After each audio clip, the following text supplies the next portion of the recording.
Mavoine présente. Roger Pédopoulos. Présent. Nicole Billou. Présente. Francis Lang. Présent. Nicole Dufaux. Présente. Michel Bille. Présent. Anne Chauvency. Joaquin Costa. Présent. Bruno Vermes. Présent. Valérie Cazenave-Demillier. Présente. Thierry Annette est excusée. Procuration à Frédéric Lescudé. Céline Lacoste. Présente. Frédéric Lescudé. Présent. Jennifer d'Aragon, excusée. Procuration à Monique Semervoine. Pachi Elisech. Présent. Angélique Mougin est excusée. Procuration à Michel Dille. Philippe Glorieux. Présent. Julie Champagne est excusée. Procuration à Philippe Glorieux. Et Michael Baraf est excusé. Bien. Alors, le quorum est atteint, la séance est ouverte. Je propose de désigner Anne Chauvency comme secrétaire de séance. Merci. Et avant d'aborder l'ordre du jour proprement dit, je vais aborder trois ou quatre petits sujets, enfin pas petits d'ailleurs, sujets, qui ne sont pas dans les délibérations, mais qui nous permettent de vous donner des nouvelles, de faire le point sur certains dossiers. Par exemple, le point sur les suites de l'incendie du complexe communal Place Mendès-France, parce qu'on va bientôt fêter l'anniversaire de cet épouvantable incendie, puisque c'était le 18 juillet de l'année dernière. Et comme on ne voit pas ce qui se passe, je voulais vous donner des nouvelles, comme j'essaie de le faire de temps en temps. Donc, aux dernières nouvelles, une réunion importante s'est tenue le 17 juin dernier entre l'expert de l'assurance et notre expert pour s'accorder sur les différentes expertises et contre-expertises réalisées à ce jour. Les dommages ont été calés. Le seul point d'achoppement, parce qu'il y en a un, c'est pour ça qu'il y a des batailles d'experts, le seul point d'achoppement reste la démolition totale de la grande salle polyvalente qui est contestée par l'expert de l'assurance. Une dernière réunion est prévue le 6 août prochain pour finaliser l'ensemble de la réclamation en vue de déterminer le montant de l'indemnisation, c'est-à-dire de ce que touchera la commune pour l'indemniser des dégâts. Et tant qu'on n'aura pas ça, on ne pourra pas avancer. Donc évidemment, c'est une information majeure que nous attendons tous impatiemment, certes, puisqu'il aura fallu un an pour ne pas encore tout à fait y arriver. Enfin, on est dans les délais normaux, hélas, de ce genre de sinistre, quand il s'agit de faire travailler des experts, des contre-experts, etc. Donc non, ça n'est pas non plus étonnant. Je ne sais pas si Roger ou Francis veulent ajouter un petit mot, puisque c'est vous qui suivez ce sinistre avec nos chers experts et contre-experts. Non, pas plus que ça, on a eu juste un compte rendu off de cette réunion-là, et voilà, est-ce qu'il faut démolir jusqu'au bout, garder certaines parties de mur, donc c'est vraiment sur la base de sondages, de contre-sondages, enfin, voilà. C'est vraiment des batailles d'experts. Voilà, donc on en est là, et on aura en août, j'espère, la réponse. Une position partagée de part et d'autre. Parce que tant qu'ils ne se sont pas mis d'accord, on regarde passer les balles. Et c'est pas faute d'avoir poussé nous pour aller plus vite, mais on continue. Oui, parce que le sujet, juste pour ajouter deux mots, c'est que notre expert, il veut qu'on démolisse au maximum, évidemment, pour ne pas prendre de risques dans la reconstruction, qu'on ait des éléments qui peuvent être un peu dangereux. Et leur expert, il veut qu'on démolisse le minimum, évidemment, pour payer le moins.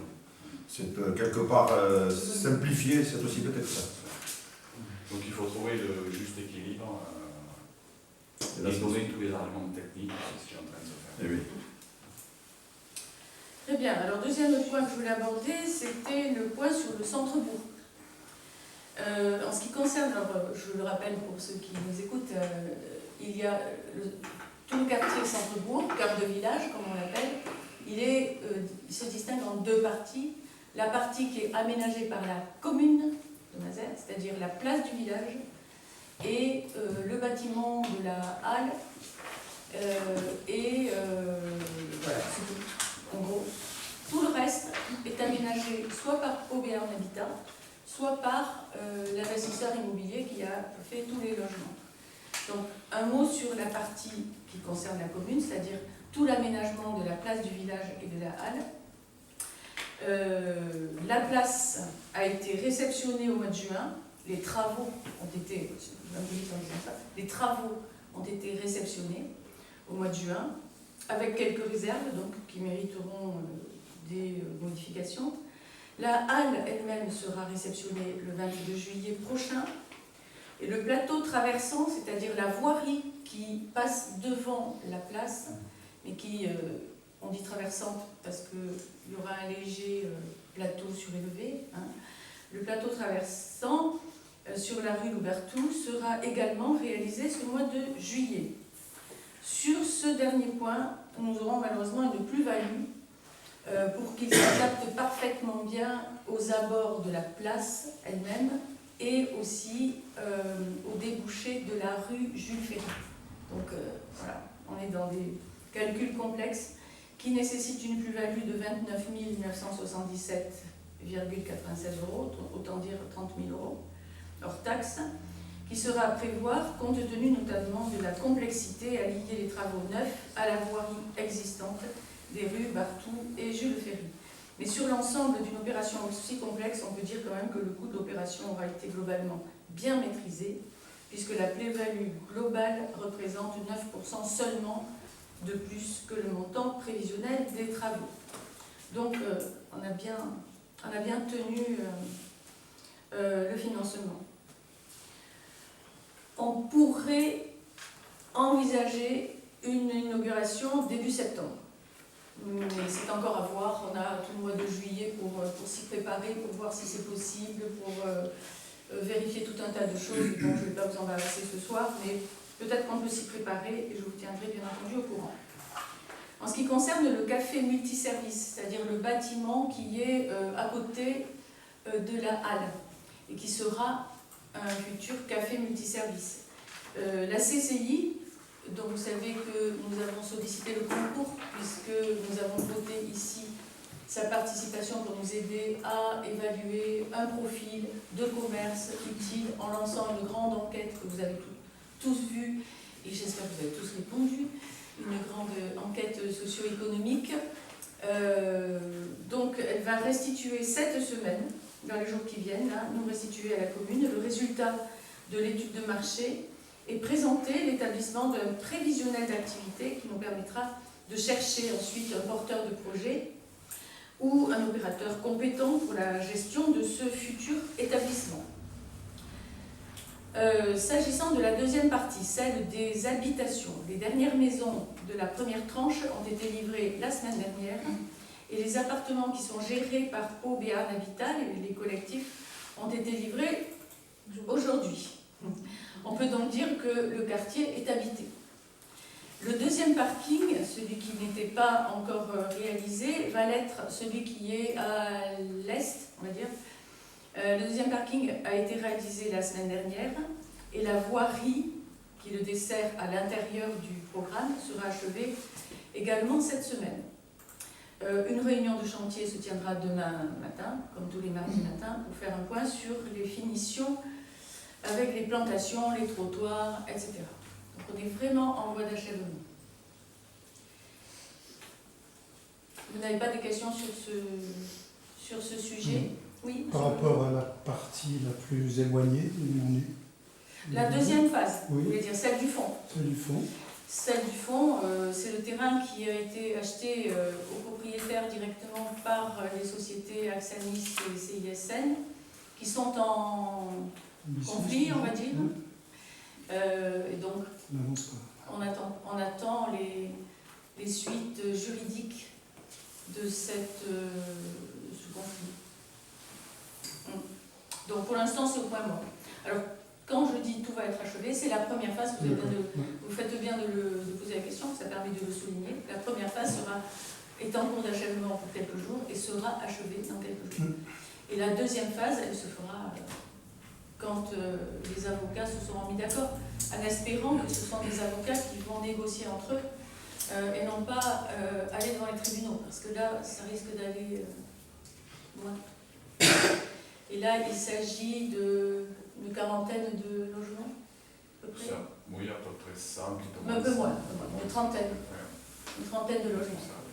Mais la partie qui concerne la commune, elle est sur la première phase du Merci, donc elle sera réalisée.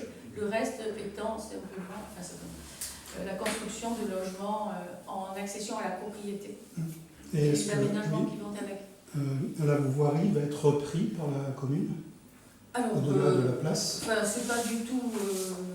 La place, elle appartient déjà à la commune. Le reste, la voirie qui dessert les habitations, pas tout de suite, mais probablement un jour, À terme, oui. à terme. Donc Mais je ça- trouve que ce noir de bitume là, par rapport au réchauffement climatique, ça va être affreux. Ça va être il n'y a pas de borne électrique pour les voitures sur les parkings électriques. En fait, il n'y en a pas tant que ça, du noir. Il y en a sur le parking, Chauffer il y les en a pieds. sur la voirie. Après, sur toute la place publique, Je suis d'accord. c'est du C'est stabilisé. vrai. C'est du Sur la revêtement voirie. infiltrant, donc... Et de la pierre d'érudit. Oui, oui. c'est- Mais bon, la voirie, il y a quand même une bonne partie de choses. La voirie, vous pouvez se rouler sur... C'est uniquement la bande de roulement des véhicules et il faut Et les pour deux ça parties. faire des voiries solides qu'il ne faut pas oui, refaire je tous pense les qu'on a ans. les moyens maintenant de faire des voies Oui. solides et puis Et encore bon. responsables. Oui. Techniquement, aujourd'hui, c'est pas suffisant. Ça va se patiner, ça deviendra une zone. Voilà. À pied aussi. Non, on a fait le choix de tout le reste de faire du stabilisé. Il y a beaucoup de stabilisé infiltrant. Il y a 45% de la superficie qui est végétalisée. Ce qui est un record sur un programme immobilier. Voilà. D'autres questions sur ce sujet? Non. Je voulais dire un mot à propos du syndicat Pau Béarn Pyrénées Mobilité, qui va, c'est-à-dire Idélis, quoi, si vous voulez, il va déployer au mois d'octobre prochain, ici sur notre commune, à Mazères, environ une quinzaine de... Non, pardon. C'est une dizaine de vélos. Alors, je voulais dire que c'était autour du 15 octobre prochain, va déployer un nouveau dispositif de vélo électrique en libre service. Parce que vous vous souvenez qu'on avait eu à disposition 2 vélos Idélis à disposition devant l'ancien centre social, on va dire. Mais c'est un dispositif qui n'a pas fonctionné, qui ne trouvait pas son public et donc qui a été abandonné. Et pas que chez nous à Mazères. Mais pendant ce temps, Idélis a préparé une autre mode de développement des déplacements doux. Et donc, Mazères en bénéficiera et nous aurons une dizaine de vélos électriques qui seront installés sur une station rue du 8 mai, c'est-à-dire à l'angle, au feu tricolore, à l'angle de la rue du 8 mai qui va dans le stade et de l'avenue du Général de Gaulle qui débouche sur le rond-point. Donc à proximité de la maison des kinés et de la entre les deux. Une dizaine seront installés. Il y aura en tout 250 vélos qui seront ainsi déployés sur 40 stations qui seront installées sur les 9 communes de la première couronne de la ville de Pau. Voilà. Donc ça c'est à partir du mois de octobre. Je voudrais dire un mot à la suite du conseil d'administration du centre social du 19 juin et de l'assemblée générale qui s'est déroulée une semaine après, le jeudi 26 juin. Je voudrais exprimer devant vous, ici au conseil municipal, ce que j'ai exprimé autant au conseil d'administration du 19 qu'à l'Assemblée générale du 26 juin, à savoir que, en notre nom, j'étais extrêmement triste. C'est le premier mot qui me vient. Après, il y en a d'autres. Et je suis vraiment triste d'apprendre unilatéralement la décision du centre social de fermer l'ALSH, le centre de loisirs. C'est très triste, c'est un centre de loisirs qui existe depuis plusieurs décennies, dans lequel parmi nous-mêmes, des enfants sont allés, ont profité de ce service public formidable. Les miens, certains vôtres, beaucoup plus jeunes, on peut dire qu'il y a au moins 2 générations qui ont défilé au centre de loisirs. Et là, tout à coup, Mazères va être privé du centre de loisirs. Je trouve que c'est très triste, mais c'est surtout catastrophique pour les familles. Parce que les familles qui ont des enfants au centre de loisirs, qui souvent se retrouvent sans solution de garde. Qu'est-ce qu'on fait des enfants le mercredi? Qu'est-ce qu'on fait des enfants pendant les petites vacances? Et même pendant les grandes vacances au mois de juillet, comme c'était le cas, puisque c'était ouvert en juillet, pas en août, bon, il faut aussi pouvoir fonctionner. Hein. Donc ça, c'était très bien comme ça. J'ai trouvé que c'était très triste. Donc, j'ai déploré surtout alors que nous avions eu une alerte en fin d'année dernière et que nous avions réussi à convaincre le centre social de faire perdurer le centre de loisirs encore au moins une année, le temps de voir si on trouvait des solutions, mais pas seulement nous, hein, attention, parce que c'est pas la commune de Mazères-le-Zong toute seule qui va réussir à faire relancer le centre de loisirs. C'est impossible, c'est hors de nos moyens. Hein. Mais nous avions décidé en fin d'année dernière, avec la CAF qui pilotait cette opération, de travailler dans un premier temps sur le fonctionnement du centre de loisirs lui-même. Et nous avons donc travaillé avec les communes qui profitent du service pour envoyer leurs enfants, les communes du ZOS, surtout du ZOS, et puis un peu de Montignon et un peu de Millon. Cela a permis de rétablir la participation financière de ces communes-là, qui participaient extrêmement peu, pour ne pas dire du tout, pour certaines communes, ne participent pas du tout financièrement. Pourquoi? Parce que tout simplement, on ne leur demandait pas de participer. Il ne leur était pas demandé. Pendant que nous participions à la hauteur de ce que nous devions faire, même si certains disaient que nous avions baissé les subventions, ce qui était faux. Donc ça a permis quand même à des communes de prendre conscience et de rétablir, au moins dans le budget de l'année 2025, de faire un très gros effort. Donc je parle du ZOS, Montignon et Millon. Insuffisant certes, mais les communes ne pouvaient pas faire un pas de géant d'un seul coup, donc s'étaient engagées pour les années suivantes à continuer à augmenter leur participation financière. Et bon, c'était déjà un très bon début, qui satisfaisait en tout cas la CAF à ce niveau-là, qui elle-même avait décidé de combler le déficit. La CAF comblait le déficit de l'année 2025. Donc on pouvait se retrouver en fin d'année à quelque chose de à peu près acceptable, mais c'était à voir à la fin de l'année.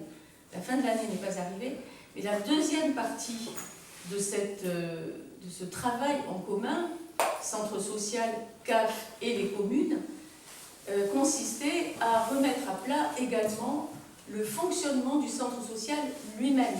Parce qu'il paraissait évident, il paraît évident, comme nous le croyons d'ailleurs, nous, la commune de Mazères, il paraît évident pour la CAF que c'est un tout qui doit fonctionner ensemble et que entre le centre social et le centre de loisirs, qui est une branche du centre social, il doit y avoir des vases communicants qui font que si la LSH est trop faible financièrement, ça peut être le centre de loisirs qui vient abonder. Qu'est-ce que j'ai dit? Oui, ça peut être. Si la LSH, à un moment donné, a des frais trop élevés, c'est le centre social, qui doit pouvoir faire les vases communicants, parce que tout ça est un ensemble.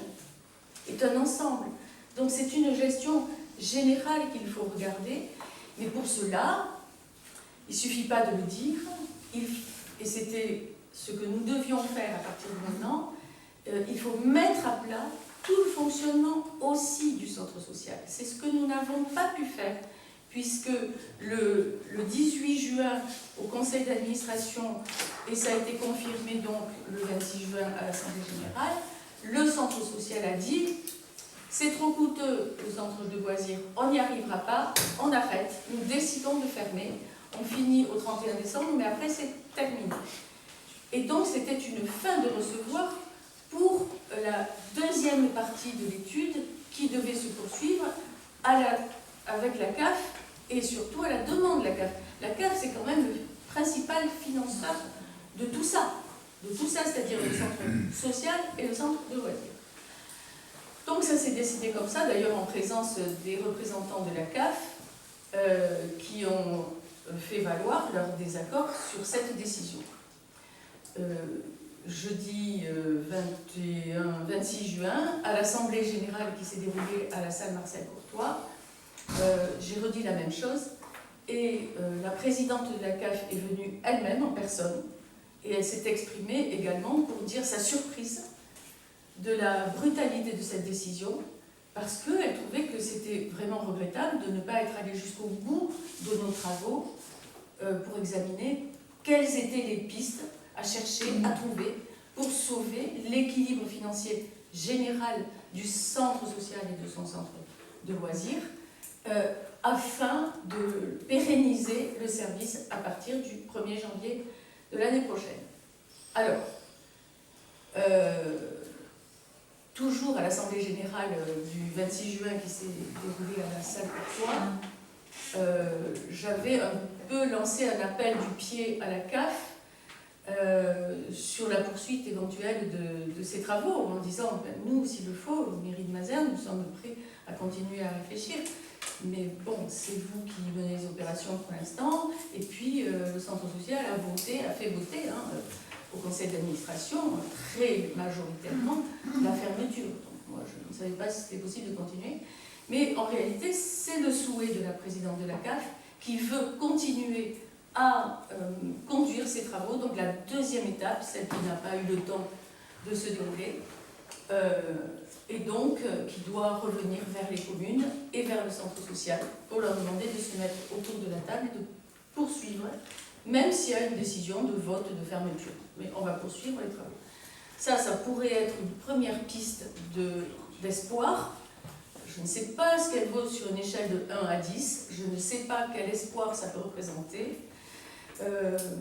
Mais moi, je considère que nous devons accepter de nous mettre autour de la table. Nous devons le faire. De toute façon, moi, je vous aurais proposé de le faire, nous, conseil municipal de Mazères, mais on sait très bien que nous, tout seuls, on ne peut pas.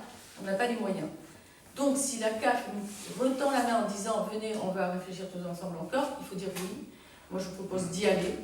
Et j'ai déjà répondu en votre nom à la présidente de la CAF que la commune de Mazères sera présente. Je pense qu'il y aura également les autres communes, évidemment.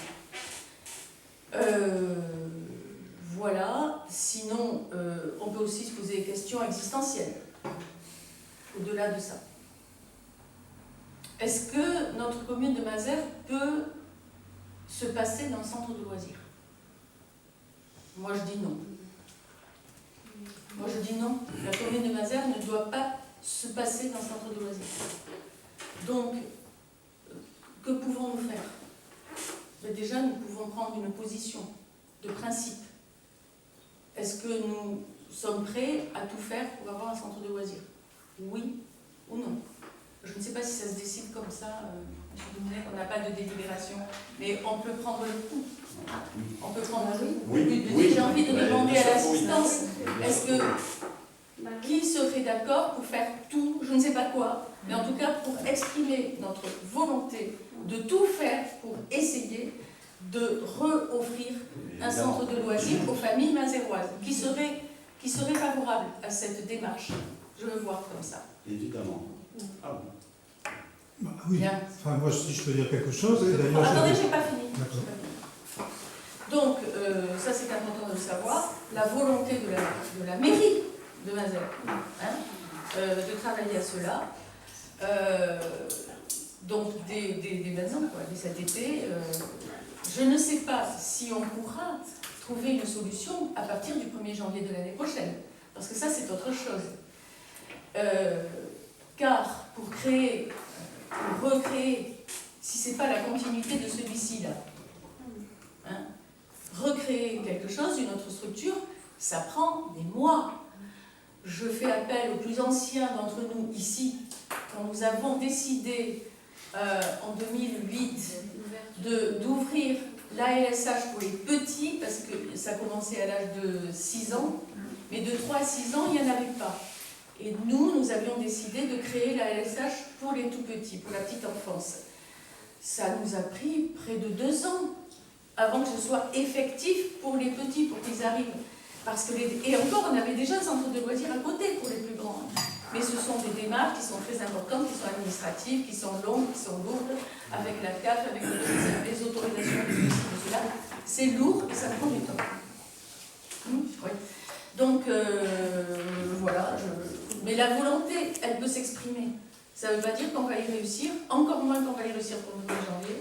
Mais entre cette volonté exprimée pour les familles, devant les familles, il y en a qui sont ici ce soir,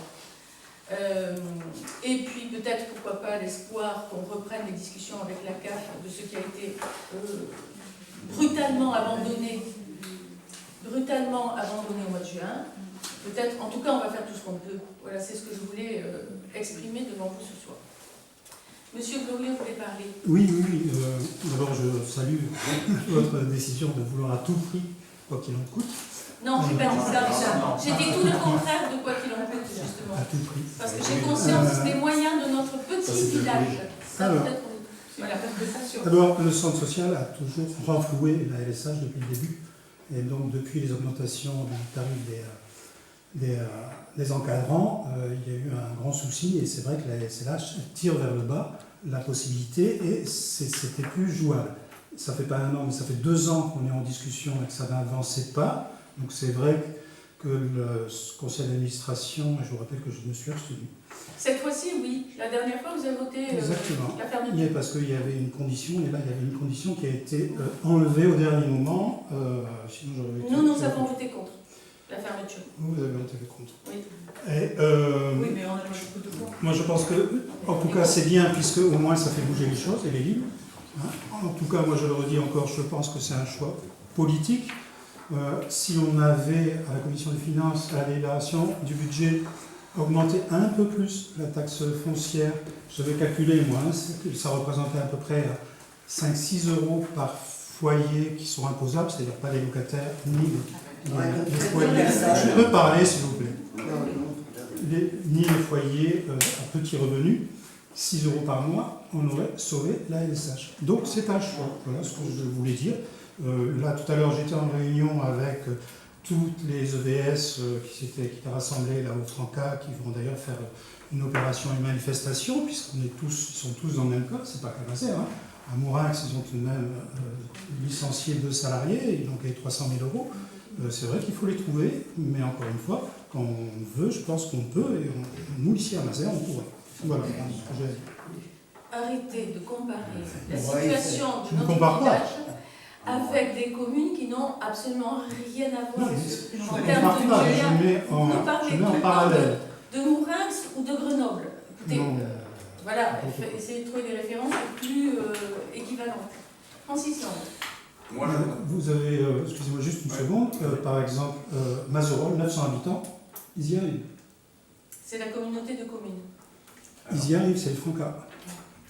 Alors moi je voudrais juste ajouter 3 choses là sur l'Assemblée Générale à laquelle j'ai participé.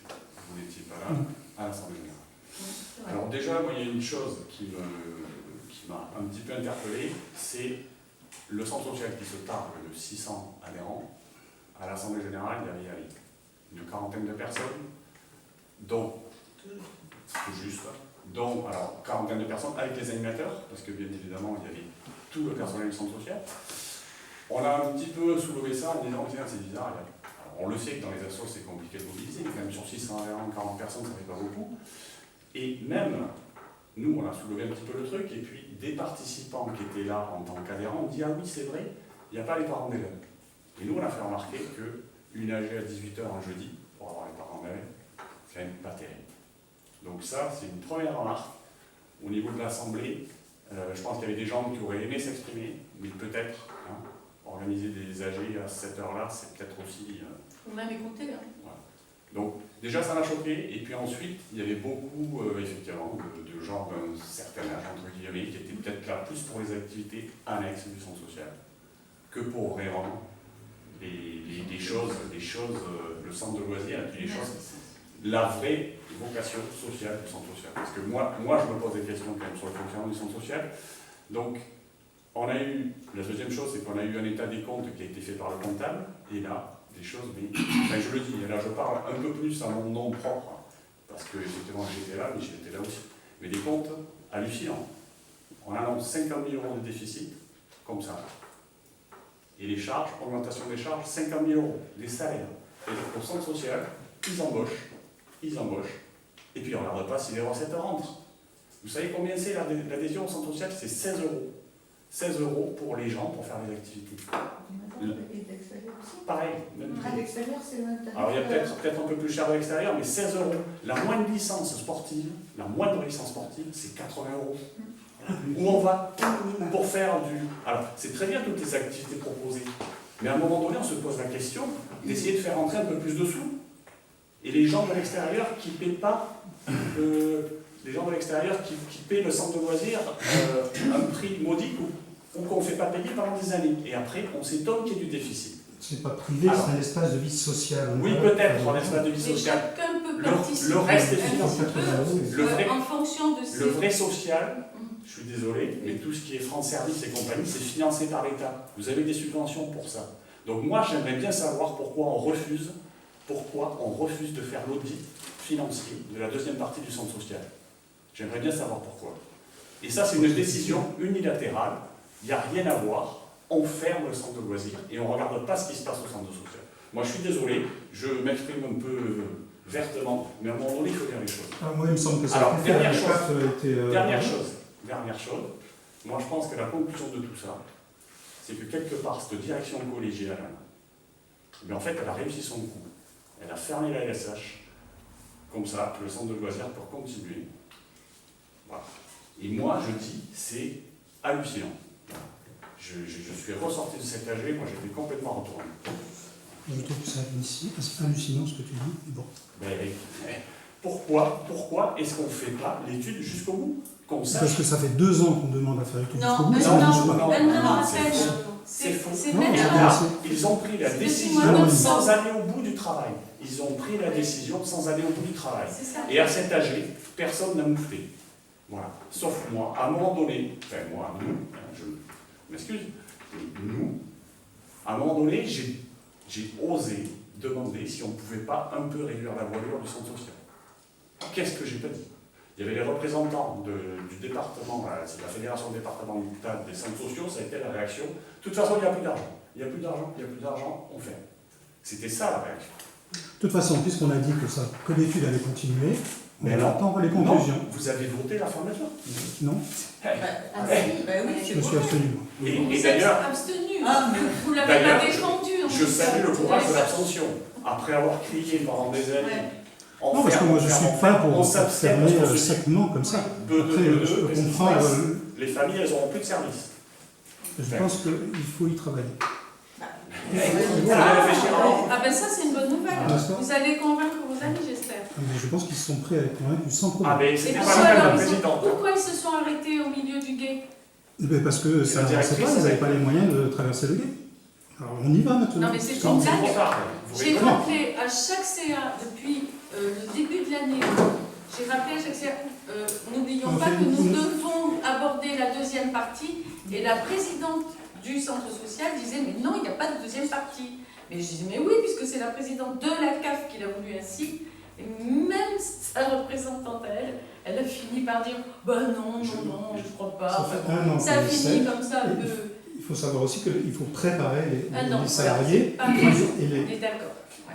Et dans moi, je me un souviens, livre, mais bon, un je an, me 2 ans. souviens très bien qu'à la deuxième réunion à laquelle j'ai participé, Madame la Présidente, on lui a posé la question avant de partir, est-ce que vous êtes d'accord pour continuer l'audit du centre social? Et tu étais présent. Elle a quitté en disant oui. Et là, qu'est-ce qu'elle a fait? Pourquoi ça s'est pas fait? Et pourquoi le voter non alors? Alors qu'est-ce que ça veut dire? Pourquoi ça s'est pas fait depuis? Ils tiennent leur parole, ces gens-là? Mais pourquoi ça s'est pas fait depuis? On attendait. Mais On non, a fait le 5 Mais non. peut-être que la carte n'a pas que le centre c'est qu'ils social n'ont pas de maternel. parole, c'est tout. Moi, je suis désolé, hein, mais je dis les choses franchement. Mais bon. Ils n'ont pas été très demandeurs Je dis les choses d'avancer et franchement. de poursuivre. Hein. C'était Et- plutôt. je trouve que- Voilà. Et à cet âge, dernière chose, là, qu'est-ce qui se passe là? On en a parlé, Madame la maire en a parlé. Il y a 30 familles qui arrivent, 40 familles qui arrivent. Il n'y a pas eu un mot là-dessus pour du service à la population. C'est clair. Pas un mot. Je suis d'accord. Et alors, Et qu'est-ce qu'on fait? et qu'est-ce qu'on fait? Mais justement, c'est à vous de proposer des solutions, puisque c'est l'objet Ah, moi social. j'ai proposé des solutions. Hein. Nous, on veut du service à la population. Le service, ça se paye. La crèche, oui. C'est un choix politique, un choix de budget. Ça se paye, mais ça se paye aussi par la participation de chacun. Regardez, hier, On la peut taxe pas foncière, elle a vivre dans un monde- 40%, nous, elle a 25%. Il n'y a Non, mais on peut pas hier, vivre les dans un réserves, monde- c'est pas le même nombre d'habitants. C'est pour ça qu'on habite dans un Je parle de pourcentage. Qui paye la taxe foncière aujourd'hui? Les propriétaires. Ah oui, merci. Et qui bénéficie de tous ces services du centre social? Tout le monde. Et qui paye les Donc impôts? les locataires, les non-propriétaires, Bien tout ça. sûr. Ça veut dire que ce Mais sont je- les propriétaires qui payent pour tout le monde. Et oui, Ah, on Et les donne par rapport bénéficiaires à ce ont qu'on pas le a et on droit de- reçoit par rapport à ce qu'on a besoin. Ça sort de 1945 de c'est pas parce la... qu'on est propriétaire du qu'on est Conseil plus de la riche que Résistance. personne d'autre. À Comme part ça. quand on a 75 ans, on ne paie plus la Mais taxe c'est- foncière. Donc c'est ce qui doit arriver à ta mère. Donc tu sais pas Ah, combien si, ça elle coûte paye. la taxe Elle foncière. paye la taxe foncière. Ouais, bon. Bien, je souhaite qu'on... Après, tu parles de choix politiques. Mais on aura des locaux à reconstruire, on aura des décisions à prendre, on les prendra tous ensemble. Il y aura des priorités au service aux habitants. Tout à fait. Et pour moi, les services aux habitants, c'est avant tout la crèche et le centre de loisirs, Tout à fait. de base. C'est, J'espère que tout ça, ça sera mis sur les réseaux. Tout à fait. C'est des bonnes choses. Les échanges. Bien, alors nous allons avancer. Je vous remercie pour ces échanges rigoureux, mais au moins qui permettent quand même de poser les bases de ce que nous voulons, de ce que nous ne voulons pas, et également de ceux qui décident de faire le maximum qu'on peut. On verra bien. Je suis désolée pour les parents qui sont là, parce qu'ils sont peut-être revenus pour attendre des solutions. Des solutions, il n'y en a pas comme ça.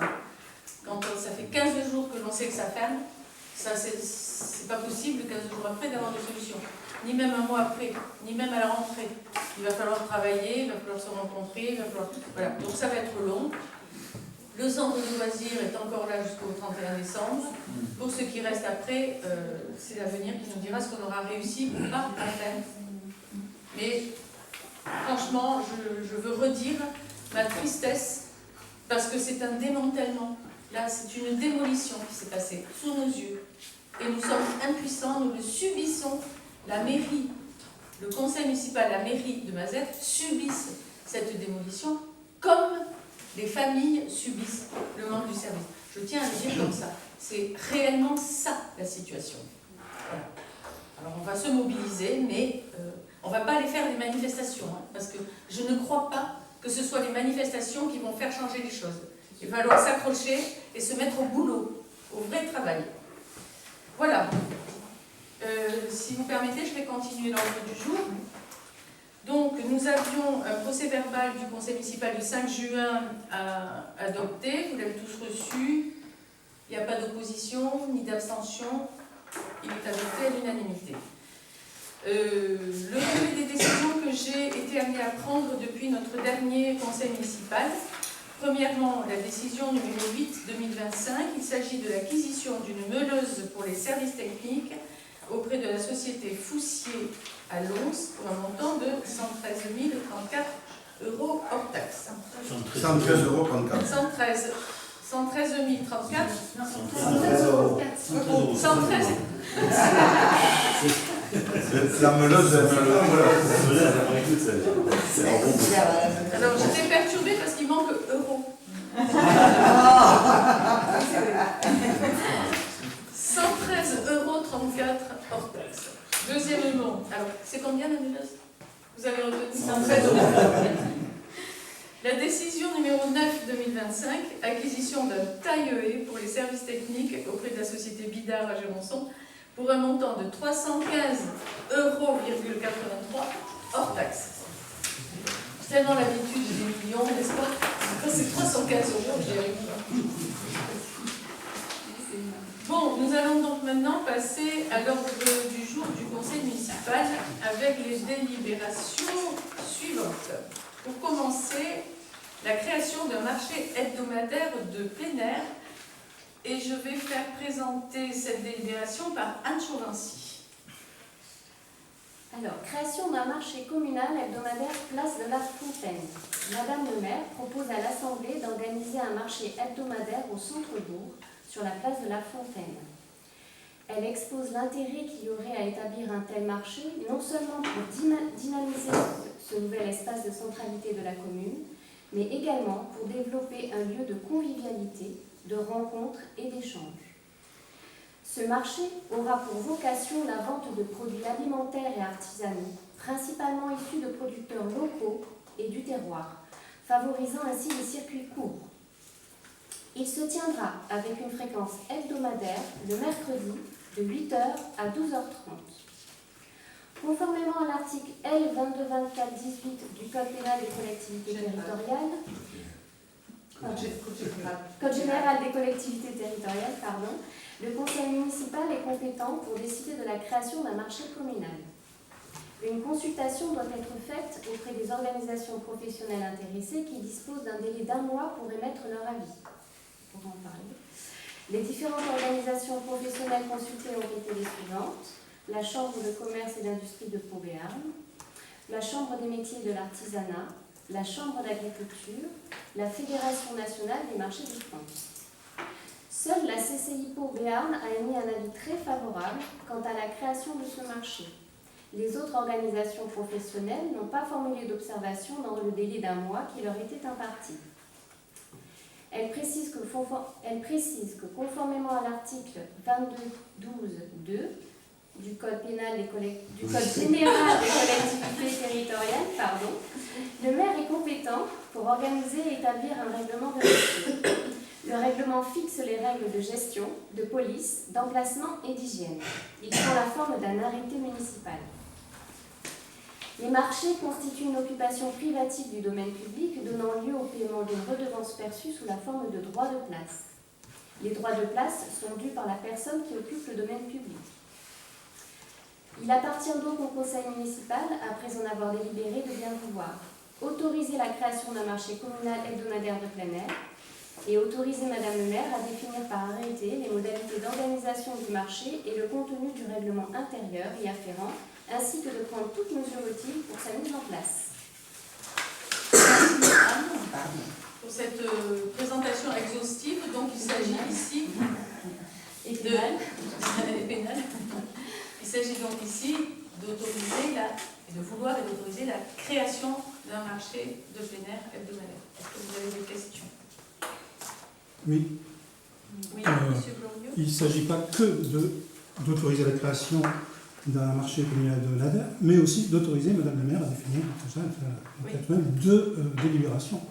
Et encore une fois, on se trouve devant une délibération avec 2 délibérations dans une. Donc, je trouve que c'est pas très. C'est-à-dire On autorise la création du marché communal, je suis d'accord. Oui.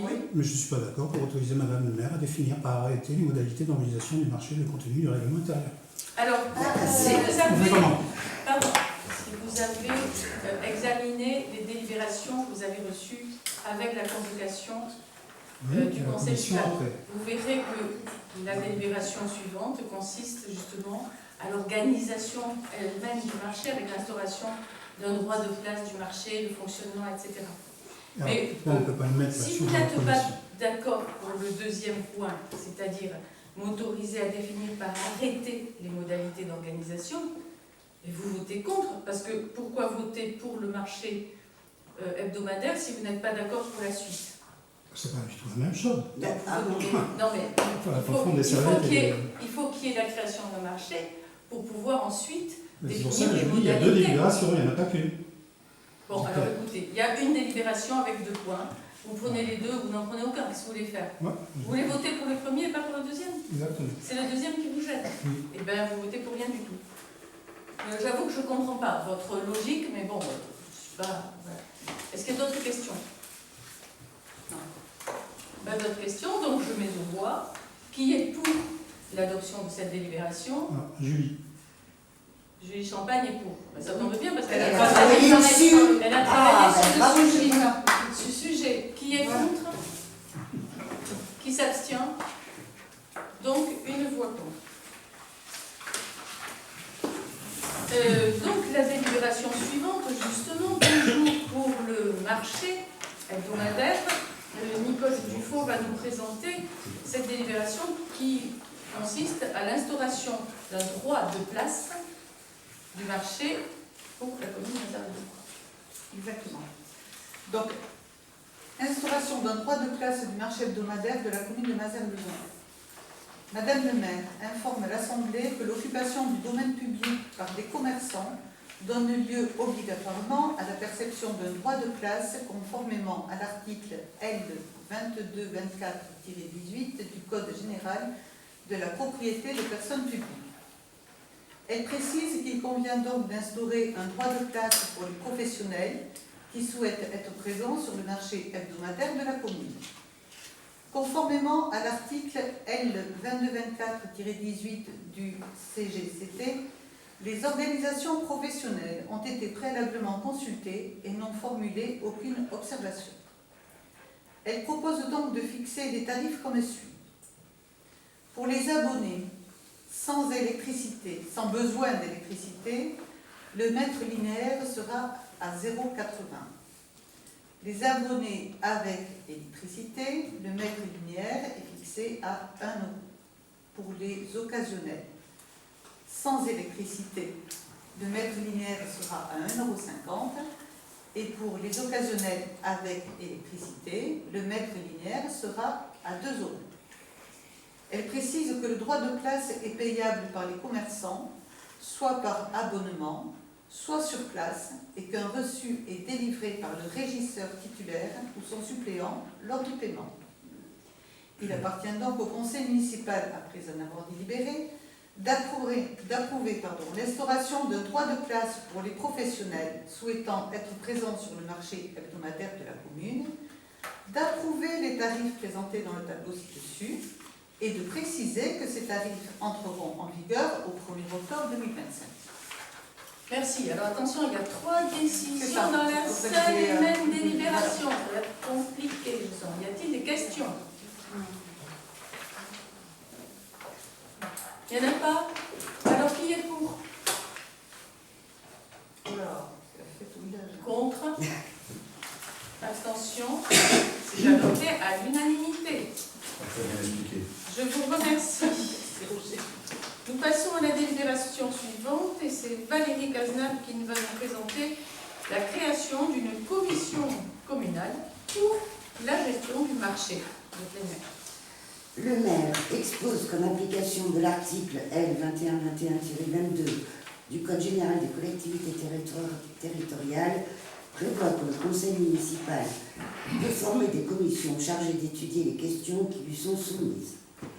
Le conseil municipal dispose à cet égard d'une grande liberté. Il peut décider la création de commissions à chaque séance du conseil municipal pour l'étude du dossier ponctuel ou, au contraire, pour le suivi d'une question générale. La durée du mandat de ces commissions peut être limitée dans le temps ou bien égale à celle du conseil municipal. Les commissions municipales sont composées exclusivement de conseillers municipaux désignés par le conseil municipal. Ils sont convoqués par le maire, qui est le président de droit, dans les 8 jours qui suivent leur nomination ou à plus bref délai sur la majorité des membres qui les composent. Lors de cette première réunion, les commissions désignent un vice-président qui peut les convoquer et les présider si le maire est absent ou empêché.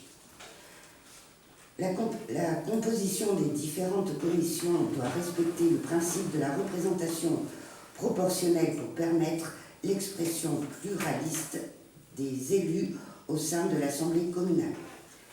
Le maire propose de mettre en place une commission permanente pour la gestion du marché hebdomadaire de plein air. Cette commission des marchés a un caractère purement consultatif et laisse entières les prérogatives au maire qui a seul le pouvoir de décision en vertu de l'article L. 2224-18 du Code général des collectivités territoriales. Elle pourra formuler de manière générale des recommandations relatives au bon fonctionnement du marché et aura notamment pour mission de donner un avis purement consultatif dans l'intérêt général du marché sur l'application ou la modification du règlement, les problèmes relatifs au fonctionnement, à l'organisation du marché et aux tarifs, les demandes d'abonnement et l'examen des demandes d'attribution des places vacantes.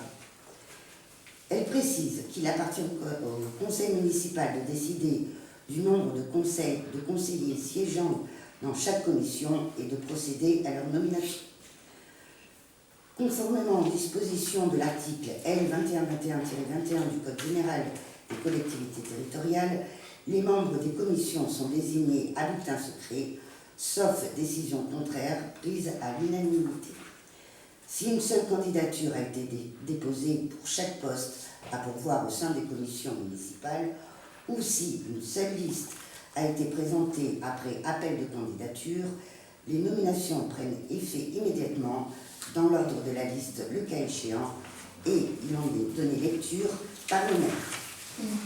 Il appartient au conseil municipal, après avoir délibéré, de décider de créer une commission de gestion du marché hebdomadaire de plein air, fixer le nombre de membres de cette commission à 6 et de procéder à la désignation des membres au sein de chaque commission municipale.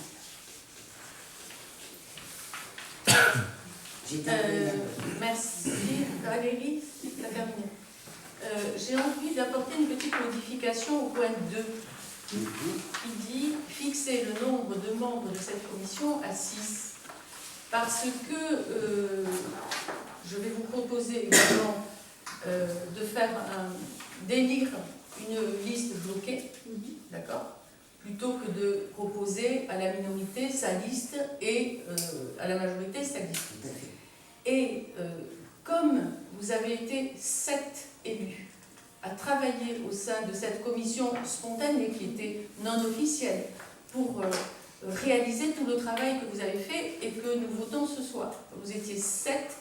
J'ai envie de proposer de fixer le nombre de membres de cette commission à 7 en reprenant donc les noms des élus qui ont travaillé à la commission de préfiguration, sachant que dans les 7, nous avons, alors je les cite par ordre, je ne sais pas quel ordre, l'ordre du tableau d'ailleurs, l'ordre protocolaire, Nicole Dufaux, Anne Chauvency, Valérie Cazenave-Dimillier, Bruno Vermès, Thierry Annette, Pachi Elisèche et Julie Champagne.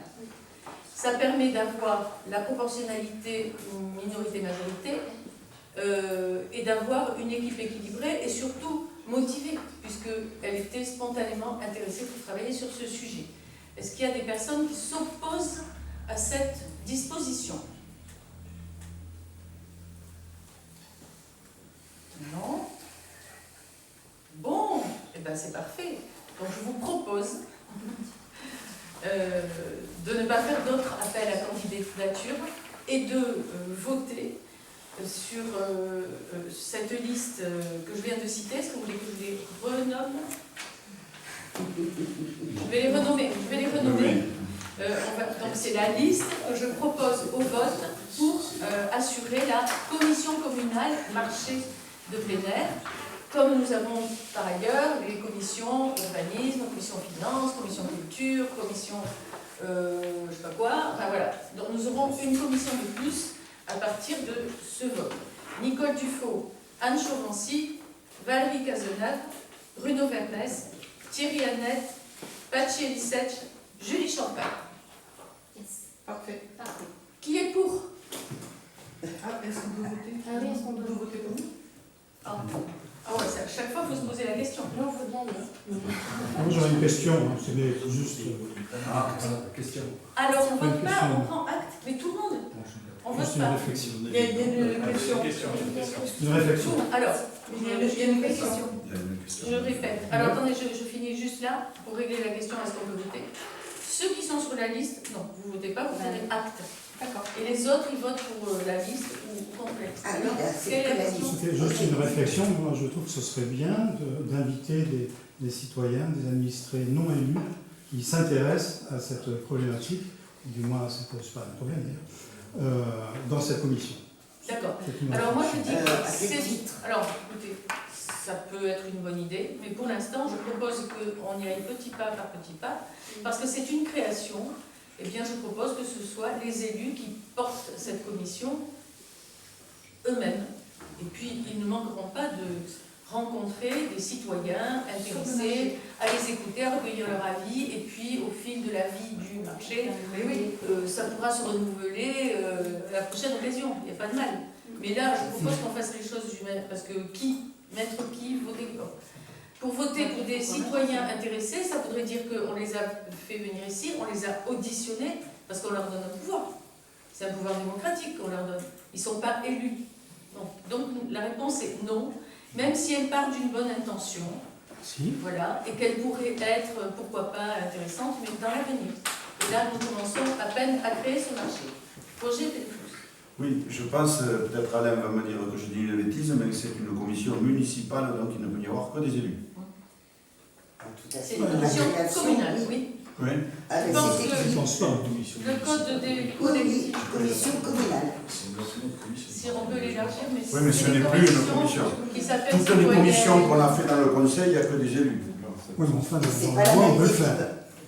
Même au niveau national, puisqu'on l'a fait. Bon, pour l'heure, ça ne se présente pas. Alors, ceux qui sont sur la liste, vous ne votez pas, vous prenez acte, positivement, bien sûr.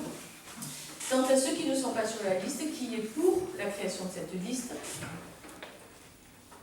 qui est contre, qui s'abstient, c'est donc à l'unanimité, puisqu'on ne compte pas ceux qui ne prennent pas part au vote. Merci beaucoup. Nous avons ensuite Bruno Vermès va nous présenter la délibération suivante. Il s'agit d'actualiser les tarifs de la cantine pour l'année scolaire 2025-2026. Pardon. Il y a d'abord les manifestations. Il y a les spectacles. Pardon, j'ai sauté une délibération. On a d'abord l'actualisation de la tarification, on va commencer pareil, de la tarification des spectacles et manifestations de l'école du Faux. Alors, demande de modification de la tarification des spectacles et manifestations culturelles.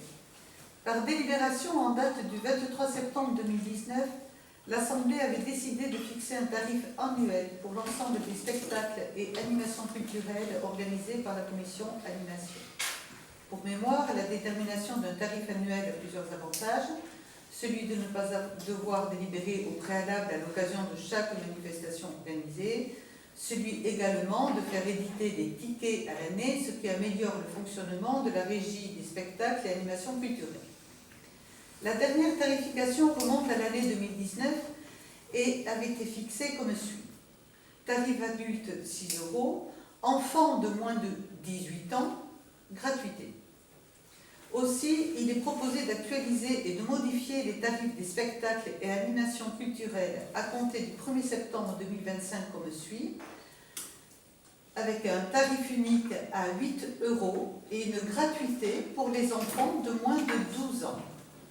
Il appartient donc au conseil municipal, après un avoir délibéré, sur proposition de l'avis de la commission vie culturelle, vu l'avis favorable de la commission finances du 24 juin 2025, d'approuver les nouveaux tarifs ci-dessus présentés à compter du 1er septembre 2025. Merci. Je remercie la commission culture de s'être penchée sur cette question. Y a-t-il des oppositions, des abstentions? Tout le monde est pour? Lève la main. Adopté à l'unanimité. Merci beaucoup. Alors cette fois-ci, c'est vraiment Bruno Vermès qui va nous présenter l'actualisation des tarifs de la cantine pour l'année scolaire 2025-2026, tarifs qu'on n'avait pas touchés depuis, il va nous dire combien d'années. On y va. Il est rappelé à l'Assemblée que par délibération en date du 24 juin 2024, les tarifs des repas de la cantine scolaire ont été fixés comme suit. Repas enfants, 3,50 €, repas commensaux, 6,30 €. Il est rappelé à l'Assemblée que le décret du 29 juin 2006 relatif au prix de la restauration scolaire pour les élèves de l'enseignement public précise que désormais les augmentations des tarifs ne sont plus encadrées à la condition de ne pas excéder le coût par l'usager du service. Il précise que sur ce point, le tarif fixé en 2024 a couvert seulement 53,24% du coût total du service par usager, qui s'élevait à 12,50 € par enfant. Fabrication et fourniture du repas, le service à la cantine auquel s'ajoute la garderie méridienne. Considérant que la commune n'a pas augmenté depuis l'année scolaire 2022-2023 pour tenir compte du contexte économique défavorable, considérant que durant cette période, la cuisine communautaire a fait évoluer ses tarifs de 3,51 € à 3,64 €, considérant que la commune prend en charge tous les autres frais de fonctionnement du service de cantine en dehors du coût du repas, il est proposé de suivre l'évolution du prix facturé par la cuisine communautaire à la commune et de fixer le prix du repas pour l'année scolaire 2025-2026 comme suit. Repas enfant, 3,60 €, laissant à la charge de la commune un coût de 8,90 € par repas, et pour les repas commensaux, 6,40 €. Enfin, il est proposé de maintenir le tarif cantine spécifique à 1,70 € pour les enfants qui présentent des intolérances ou allergies, obligeant les familles à fournir un panier repas. Ce tarif forfaitaire représente une participation au coût de fonctionnement du service de la cantine scolaire hors repas. Il appartient donc au conseil municipal, après en avoir délibéré, de bien vouloir, vu l'avis favorable de la commission des finances du 24 juin 2027, de retenir les tarifs proposés ci-dessus pour l'année scolaire 2025-2026. Merci beaucoup, Bruno. Oui, donc, comme Bruno l'a rappelé, nous n'avions pas souhaité toucher aux tarifs en 2022, 2023, 2024, pour tenir compte d'une période difficile pour tous les concitoyens, eu égard à la crise de l'énergie, des choses comme ça. Donc, aujourd'hui, on propose quand même de faire un petit rattrapage, modeste comme on l'a vu, qui s'élève principalement pour les repas enfants à 3,60 € donc, et pour la commune 8,90 € par repas de prise en charge, puisque 3,60 € ce n'est pas le coût du repas, c'est le coût de la participation des parents au prix du repas. Voilà, je propose de mettre au vote. Pas de questions? Si, une remarque, mais c'est un marronnier, hein, parce que c'est tous les ans la même chose. Même question, même réponse. Voilà, donc la cantine à 1 €, qui est un dispositif de l'État qui ne fait perdre absolument rien à la commune et qui aide les familles en difficulté. Merci. Donc, comme l'année dernière et l'année d'avant et l'année encore avant, pour des raisons de logistique et de moyens humains au sein de notre commune, eh bien, nous ne pourrons pas développer ce modèle-là. Donc, je mets aux voix la décision qui a été proposée ici. Qui est pour? Qui est contre? Abstention, je pense qu'il n'y en a pas. Donc, adopté à la majorité avec 2 contre. Merci beaucoup. Nous passons à la suivante, toujours Bruno Vermès, l'actualisation des tarifs de la garderie périscolaire pour l'année scolaire 2025-2026. Il est rappelé à l'Assemblée que par délibération en date du 24 juin 2024, elle a décidé de reconduire pour l'année scolaire 2024-2025 les mêmes tarifs que les 2 années précédentes, à savoir, pour le premier enfant, 9,20 € par mois pour la garderie du matin et 14,65 € par mois pour la garderie du soir. Pour le deuxième enfant, 7,75 € par mois pour la garderie du matin et 10,65 € par mois pour la garderie du soir. À partir du troisième enfant, gratuité pour les 2 garderies. Garderie à la carte, 3,25 € par jour pour le matin et 4,10 € par jour pour la garderie du soir. Considérant que les tarifs de la garderie périscolaire n'ont pas évolué depuis l'année scolaire 2020-2021, soit depuis 4 ans, il est proposé de faire évoluer les tarifs pour l'année scolaire 2025-2026 comme suit. Pour le premier enfant, 9,30 € par mois pour la garderie du matin et 14,75 € par mois pour celle du soir. Le deuxième enfant, 7,85 € par mois pour la garderie du matin et 10,75 € par mois pour celle du soir. À partir du troisième enfant, toujours gratuité, et pour la garderie à la carte, 3,30 € par jour pour le matin et 4,15 € par jour pour le soir. Il appartient donc au conseil municipal, après en avoir délibéré, de bien vouloir, vu l'avis favorable de la commission des finances du 24 juin 2025, de décider de fixer les tarifs de la garderie périscolaire à compter du 1er septembre 2025 pour l'année scolaire 2025-2026, tel que présenté dans le tableau ci-dessus. Merci Bruno. En résumé, ça fait une augmentation de 10 centimes. Voilà, pour faire court. Qui est pour? Qui est contre? Voilà, pour une tarification Pas d'abstention. au quotient familial. Très bien. Oui, Francis? Juste une petite remarque, mais si dans le futur proche, on veut effectivement aller vers un centre de loisirs communal, on a quand même intérêt à faire quelques économies sur le reste, parce qu'il va falloir le financer. C'est pas perdre de l'argent. Donc il faut rester loin. C'est pas perdre de l'argent, c'est-à-dire ceux qui ont plus payent plus.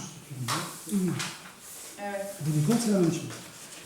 Sauf Très pour bien. les gens. Donc, unanimité, moins 2 contre. Majorité. Donc, majorité. Adopté à majorité. Oui, pas unanimité, pardon. J'efface. Majorité et 2 contre. Merci beaucoup. Nous allons présenter, Roger Pédopoulos va nous présenter l'organisation des ateliers jeunes en 2025 qui ont déjà commencé ce matin leur semaine de travail. Il n'est pas trop tard pour voter leur bourse de fin de semaine. Organisation d'ateliers jeunes en 2025.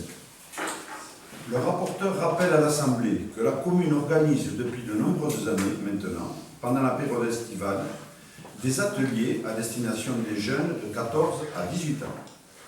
Cette opération a pour but d'initier les jeunes à la vie active et de mener une action de prévention en leur proposant des travaux d'intérêt collectif afin de contribuer à leur insertion dans un projet et à l'apprentissage des règles sociales élémentaires. Ces ateliers visent parallèlement à améliorer le cadre de vie des habitants de la commune. Ils sont organisés sur 5 demi-journées représentant 20 heures d'activité réelle. En contrepartie du travail effectué, une bourse de 90 € leur est attribuée, financée par la commune.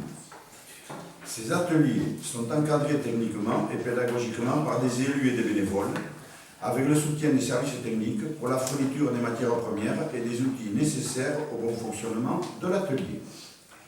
Au vu des éléments présentés ci-dessus, il est proposé à l'Assemblée de décider de la mise en place d'un atelier pour 18 jeunes sur la période estivale 2025. Il appartient donc au conseil municipal, après en avoir délibéré, de décider la mise en place d'un atelier pour 18 jeunes sur la période estivale 2025. D'octroyer une bourse forfaitaire de 90 € aux jeunes en contrepartie du travail qu'ils auront effectué sur une durée de 20 heures. Préciser que cette bourse pourra être modulée en fonction du temps de travail réellement effectué et que les crédits suffisants sont inscrits au budget primitif 2025. Merci Roger.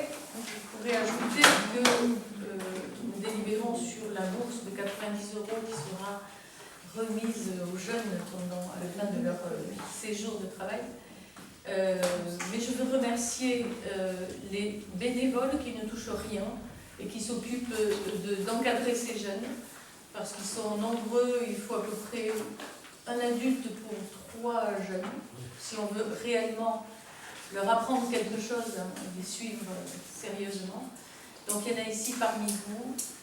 Je ne vais pas tous les citer, mais je tiens à vous remercier publiquement pour le travail que vous faites, parce que c'est du travail que de s'occuper de nos jeunes, et on fait avec les moyens qu'on a, c'est-à-dire on n'en a pas.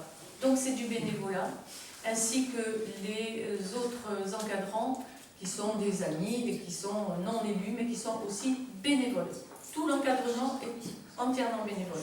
Donc je tiens à le souligner et je tiens à vous remercier, à vous féliciter pour votre engagement. Pas de questions, je suppose? Si j'ai une réflexion à notre groupe, auquel j'adhère. Va-t-on demander aux inscrits s'ils ont des compétences à partager? Quel type de travaux d'intérêt public pourraient les attirer? Est-ce qu'il y a une liste fournie? Ou même s'ils ont des idées qu'ils aimeraient mettre en place, les tâches sont-elles proposées parmi une liste ou imposées? Un atelier a pour objectif d'enrichir ses connaissances, mais en l'occurrence, on les voit très souvent faire du désherbage de trottoirs et de caniveaux à 4,50 € de l'heure. Et combien d'inscrits à ce jour? Ça pourrait être 1 euro. Non, mais je vais répondre à Zéro. Alors, à toutes les questions que vous avez posées, la réponse est non. Donc, nous ne faisons aucune publicité depuis 17 ans sur ces ateliers jeunes. Ce sont les jeunes eux-mêmes, par le bouche à oreille, qui s'en informent eux-mêmes et qui appellent la mairie dès le mois de janvier, quand c'est pas plus tôt, pour s'inscrire, pour avoir une place absolue. Parce que qu'est-ce qu'ils veulent faire? Ils veulent participer, faire des petits travaux qui sont à leur portée, et ils veulent gagner 90 € à la fin du séjour. Voilà, c'est normal. Ils ont entre 14 et 16 ans. 18. Entre 14 et 17 ans révolus. Voilà. Bon, non, on ne fait pas, on ne remplit pas un questionnaire pour leur demander qu'est-ce que vous aimeriez faire, Ils savent très bien qu'ils vont faire de la peinture, qu'ils vont faire du désherbage, qu'ils vont faire autre chose. Bien sûr, ce sont des travaux simples, accessibles pour eux. Je vais me déplacer parce que je ne vous vois pas à l'intérieur. Voilà. Simples et accessibles, et ils sont volontaires pour le faire. Ensuite, les encadrants, ce ne sont pas des contremaîtres voilà, certains on pourrait dire que oui, mais ce sont des encadrants bénévoles qui les encadrent au mieux, en bon père de famille, si j'ose dire. Si c'est une expression affreuse, je pense que vous détestez ça. C'est interdit de l'Assemblée nationale. Oui, c'est interdit. Moi je le dis, parce que je trouve que ça dit ce que ça veut dire. Voilà. Donc ils sont très bien encadrés et ils veulent revenir. D'ailleurs, souvent ils viennent une fois, puis ils viennent une deuxième fois. On les appelle les redoublants, après on les appelle les triplants, et après pour la 4e fois on dit non, on vous met en liste d'attente. Si vraiment on a de la place, vous viendrez. Mais ils adorent ça. Ils viennent en plus entre copains, entre potes, ils sont très contents, et ils apprennent quelque chose. Ils apprennent à arriver à l'heure, avec une tenue adaptée, à écouter les consignes, à respecter les interdits, etc., etc. Et tout ça, ça se fait joyeusement, et ils sont très contents. Alors, vos questions? Non, non, non, non, non, non. Et ça marche très très bien. Voilà. Et ils sont souvent très fiers, d'avoir fait une place ou une peinture, parce qu'ils le voient après, ils en parlent à leurs amis. Et ils sont toujours très contents. C'est pas le bagne, c'est pas le bagne. Niveau sécurité, on s'en faire n'importe quoi. Il ne faut pas qu'ils utilisent un sécateur et tout. Mais oui, c'est très limité. Ni même monter sur une échelle. Non, mais oui. Jusqu'à 3 mètres. Très limité. Je voudrais juste dire que du coup, cette année, ces jeunes-là, sauf erreur de ma part, font même partie du comité des fêtes de Mazarezon. Ah, ben c'est magnifique. Quelques-uns, oui. Voilà. C'est formidable. C'est la première année. Parce que c'est la continuité logique. Voilà. Ah, ben ça c'est très bien. Et certains ont été conseillers municipaux. Voilà. Ça veut dire qu'ils s'impliquent aussi dans la vie du village, et c'est important aussi, parce que bon, connaître son village et s'y impliquer un peu, c'est quand même des valeurs. Et ça veut dire qu'on est attaché quand même à son village. Donc, après, je pense que les encadrants sont aussi à l'écoute s'il y avait des discussions et des propositions. Bien sûr. En fait, Non, mais si ça ne les intéressait pas, ils ne viendraient pas. C'est aussi simple que ça. Personne ne les oblige à s'inscrire. Personne ne nous oblige à trouver des bénévoles pour s'occuper d'enfants qui n'ont pas envie de faire ce qu'ils viennent faire. Enfin, vous voyez, c'est un mouvement spontané. des bénévoles qui s'occupent de ce groupe et pour avoir envie de les enfants évoluer de ce chantier qui est assez formateur aussi. Voilà. Alors à tous les bénévoles, qu'ils soient élus ou non élus, ben, merci d'encadrer tous ces jeunes qui sont très contents et qui le dernier jour font un repas tous ensemble, avec tous les encadrants, et c'est très sympathique. Et puis une photo pour le journal, parce qu'ils vont passer dans le journal, ils sont très contents. Alors qui est pour? On a voté ou pas? Non. Qui est pour? Qui est contre? Qui s'abstient? Tout le monde est pour, c'est adopté à l'unanimité. Je vous remercie. Nicole Billou va nous présenter la mission de classement des archives communales. Je vous rappelle qu'au dernier conseil municipal, nous avons voté sur le principe du recours au centre de gestion des Pyrénées-Atlantiques pour, je trouve pas le mot, pour lancer l'idée d'un archivage de l'ensemble de toutes les archives qui sont dans notre grenier de la mairie, après avoir déménagé 2 fois pendant les travaux de 2019. Donc cette fois-ci, on avait voté cette décision, et cette fois-ci, Nicole Billou va nous présenter la mission de classement qui va être suivie par les services de gestion, du centre de gestion. Madame le maire rappelle au conseil municipal que par délibération en date du 5 juin 2025, il a accepté d'adhérer à la mission archives proposée par le centre de gestion de la fonction publique territoriale des Pyrénées-Atlantiques, le CDG 64, et a sollicité l'expertise de ces archives. En effet, la commune a réalisé à ce jour les traitements de ces archives dites historiques, antérieures à 1945. Les archives historiques sont aujourd'hui classées et inventoriées. Elles sont conditionnées dans du matériel spécifique, chemises et sous-chemises à incidence neutre, et sont conservées au sein de la mairie. Le personnel communal a bénéficié également de quelques demi-journées d'accompagnement pour la suite du classement des archives modernes et contemporaines, mais au vu de l'ampleur de la tâche et du manque de disponibilité, cette mission n'a pu être menée à terme. Cette demande d'intervention fait donc suite à une volonté de poursuivre ce travail de classement afin de mieux identifier les archives essentielles et d'optimiser l'espace de rangement des archives une fois triées et classées. Le but est aussi d'obtenir une logique de classement adaptée à la collectivité et de faciliter les recherches de documents, notamment grâce à un instrument de recherche cohérent établi par un professionnel. Le CDG 64 a fait une proposition de classement intégral des archives, à savoir tri, élimination, classement, rédaction d'un répertoire numérique détaillé et information du personnel. Lors de la mission de classement intégral, l'archiviste effectue le classement de l'ensemble des archives. Il consulte l'intégralité des dossiers afin d'en faire un tri pièce à pièce et de rédiger un inventaire exhaustif. Les archives en vrac demanderont un classement méthodique et méticuleux. Il est également en charge de la rédaction des bordereaux d'élimination. Le coût de la prestation s'élève à la somme de 22 820 € qui pourront être étalés sur 2 ou 3 ans. Il appartient donc au conseil municipal, après en avoir délibéré, de bien vouloir décider de retenir la proposition d'intervention du CDG 64 si annexée, de préciser que cette prestation sera réalisée sur plusieurs exercices budgétaires en fonction des crédits dégagés par la commune et d'autoriser Madame le maire à engager la mission auprès du centre de gestion des Pyrénées-Atlantiques. Merci Nicole. Enfin, on se décide à lancer cet archivage de nos archives. Enfin, il était temps, parce qu'on aurait pu le faire il y a bien longtemps, mais on a toujours trouvé des choses plus urgentes. Et on aurait pu continuer comme ça longtemps, mais enfin, voilà. Cette fois-ci, on a décidé de s'y mettre. Donc, j'en suis ravie. Je voudrais savoir s'il y a des questions. Oui? Qui a dit oui? Non? Donc, il n'y a pas de questions? Eh bien, je me soumets au vote. Qui est pour? Contre? Abstention? C'est adopté à l'unanimité. Je vous remercie. Nicole, il nous reste la création d'un emploi d'adjoint technique pour accroissement temporaire d'activité. Le maire propose au conseil municipal la création d'un emploi non permanent d'adjoint technique à temps complet pour renforcer les services techniques de la commune afin de faire face à un accroissement momentané d'activité. L'emploi serait créé pour la période du 21 juillet 2025 au 30 septembre 2025. La durée hebdomadaire moyenne de travail serait fixée à 35 heures. Cet emploi appartient à la catégorie hiérarchique C.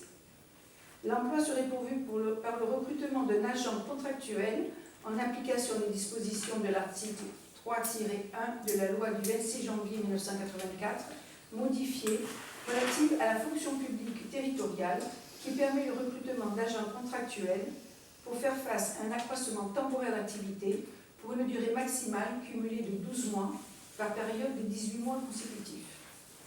L'emploi pourrait être doté du traitement afférent à l'indice brut 381. Il appartient donc au conseil municipal, après en avoir délibéré, de bien vouloir décider la création pour la période du 21 juillet 2025 au 30 septembre 2025 d'un emploi non permanent à temps complet d'adjoint technique. J'ai décidé que cet emploi sera doté de traitement afférent à l'indice brut 381, autoriser le maire à signer le contrat de travail correspondant et de préciser que les crédits suffisants sont prévus au budget de l'exercice. Merci beaucoup. Avant de vous faire délibérer sur ces questions multiples, je précise qu'il s'agit d'un de nos agents techniques qui a décidé de créer sa propre entreprise. Donc, il commence au 1er septembre, ça va très vite arriver. Or, il a des congés à solder. Donc, pendant la période de juillet-août, il va prendre ses congés qui lui restent, ainsi que les journées de son compte épargne-temps, ce qui fait qu'on va plus le voir. Or, nous sommes dans la période de juillet-août, et les autres, les collègues, ils ont besoin de prendre aussi leurs vacances. Donc, on va tourner avec très peu d'agents, un peut-être, voilà, au lieu de 4. À 4, déjà, ils sont surbookés. Donc, à 1, ça va être très compliqué. Donc, nous avons décidé d'embaucher une personne pour une durée limitée pour faire face à ce surcroît de travail, en attendant de recruter quelqu'un, peut-être le même d'ailleurs, enfin, on ne sait pas, non, on redéfinira le poste peut-être, en attendant de recruter un remplaçant au départ de cet agent au 1er septembre. Voilà pour l'explication pour ce contrat à durée limitée. Est-ce qu'il y a d'autres questions? Il y a un préavis quand on annonce une décision comme ça, de dire... Il y a un préavis pour l'annoncer. Ouais. Donc oui, on le sait depuis... C'est 2 mois avant. 2 mois avant. Voilà. Donc 2 mois avant, y compris les congés. Donc c'est pour ça qu'on est... Donc le mois d'avril, quoi, à peu près. Le 1er septembre, il a fait ça au mois de juin. Ah oui, donc c'est vachement fin juin. Ouais. Pour désorganiser. Et en plein été, la saison où... Et en plus, c'était notre spécialiste de l'entretien extérieur, des fleurs, des espaces verts, etc. Voilà. Oui. Donc logiquement, il y aura donc, une demande au 1er septembre pour le remplacer. Est-ce qu'il n'y a pas un agent qui doit partir à la retraite aussi en 2025? Oui, aussi, mais pas en septembre. À Noël. Donc à ce moment-là. Parce qu'en plus, avec le nouveau centre-bourg, j'imagine qu'il y a encore plus de boulot. Oui, il y a trop de verre. Il y a pas trop de dans l'enrobé. Il faut les laisser tranquilles, ça pousse tout seul, pas besoin d'entretien. On aurait dû bétonner davantage. Voilà, un peu plus d'enrobé, je te dis. Mais on ne se refait pas. Voilà. D'autres questions sur la hauteur de l'air des espaces différenciés, non? Il n'y a pas? Ouais, c'est l'intérimaire qui ne sera pas payé à 4,50 € de l'heure aussi. Voilà, Précisé. 1 euro. Je propose de voter pour, si possible. Qui est pour? Merci. Qui est contre? Attention, il n'y a pas. C'est donc adopté à l'unanimité. Eh bien, je vous remercie car on a bien terminé l'ordre du jour. Et donc la séance est levée. Je vous remercie. Je vous souhaite. Alors la séance est levée. Je vous souhaite un bel été, de bonnes vacances, reposez-vous bien. Et puis rendez-vous pour les fêtes de Mazères qui ont lieu le 6 et 7 septembre. Et puis peut-être, à peu près à la même période, l'inauguration du nouveau centre-bourg de Mazères. Donc on va faire la fête cette rentrée. après. Voilà, je vous remercie beaucoup. Bonnes vacances. Merci. Bruno.